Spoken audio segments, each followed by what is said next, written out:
Lucky that আজি আমাৰ Manas national পাৰ্কটো টুৰিষ্টসকলৰ কাৰণে অপেনিং কৰিব পাৰিছোঁ মোৰ নিজৰ হাতে। কিন্তু কথাটো হ'ল মানাস নেশ্যনেল পাৰ্কটো জন্ম দিছিলে আমাৰ এই অঞ্চলৰ প্ৰিন্স এৰিয়াৰ ৰাইজে। গতিকে এই মানাস নেশ্যনেল পাৰ্কটো ইয়াক ডেভেলপ কৰা, ইয়াক চোৱা চিতা কৰা সকলো আমাৰ প্ৰিন্স এৰিয়াৰ ৰাইজে ল'ব লাগিব। গতিকে আজি on behalf of the government under the leadership of respected Pramod Boroji, আমি এই মানাস নেশ্যনেল পাৰ্কটো 2023 চনৰ টুৰিষ্টসকলৰ যি ভিজিটিং ছিজন, এই ছিজনখিনি আমি এই অঞ্চলৰ প্ৰিন্স এৰিয়া ৰাইজক আকৌ এবাৰ কি কয় তেওঁলোকৰ হাতত চন্দাই দিয়া হ'ব। নিশ্চয়কৈ বৃদ্ধি হ'ব, কিয়নো BTC তাহানিৰ দিনত মানুহে আহিবলৈ এটা ভয় হৈছিলে, শংকা হৈছিলে, কিন্তু আজিৰ দিনত BTC অঞ্চলটো আটাইতকৈ বেছি শান্তিৰ অঞ্চল বুলি জনা গৈছে। গতিকে আমাৰ নেশ্যনেল যিমানখিনি টুৰিষ্টসকল আছে এওঁলোকতো আহিবই। আউটছাইড নেশ্যন, আউটছাইড ইণ্ডিয়া যিমানখিনি আমাৰ টুৰিষ্ট মানাসৰ ওপৰত অধ্যয়ন কৰিবলৈ আহে আৰু কি কয় এনজয় কৰিবলৈ আহে, আগৰ তুলনাত ট্ৰিপল হ'ব বুলি আমাৰ আশা এটা। যোৱাবাৰৰ তুলনাত ছাৰ আপোনাৰ জীৱ জন্তুৰ সংখ্যাও বৃদ্ধি হৈছে।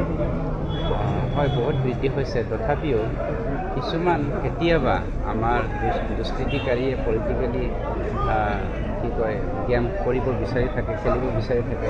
এই ক্ষেত্ৰত আপোনালোকৰ মাধ্যমেৰে আমাৰ প্ৰিন্স এৰিয়া ৰাইজক সজাগ হ'ব, আকৌ আগতকৈ বেছি সজাগ হ'বৰ কাৰণে অনুৰোধ। দীৰ্ঘদিনৰ পৰা এটা অভিযোগ চলি আছিল মানাহ ৰাষ্ট্ৰীয় উদ্যানত বহুত বেদখলকাৰী দখল কৰি আছে, মানে কি ক'ব এই ক্ষেত্ৰত?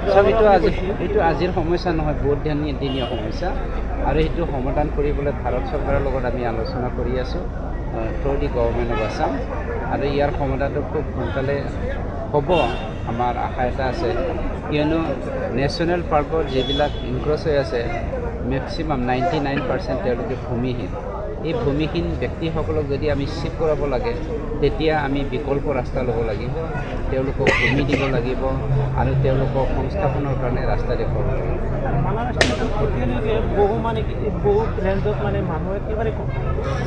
মেইন পাৱাৰ অকল মানাস নহয়, আমাৰ BTCতে কম।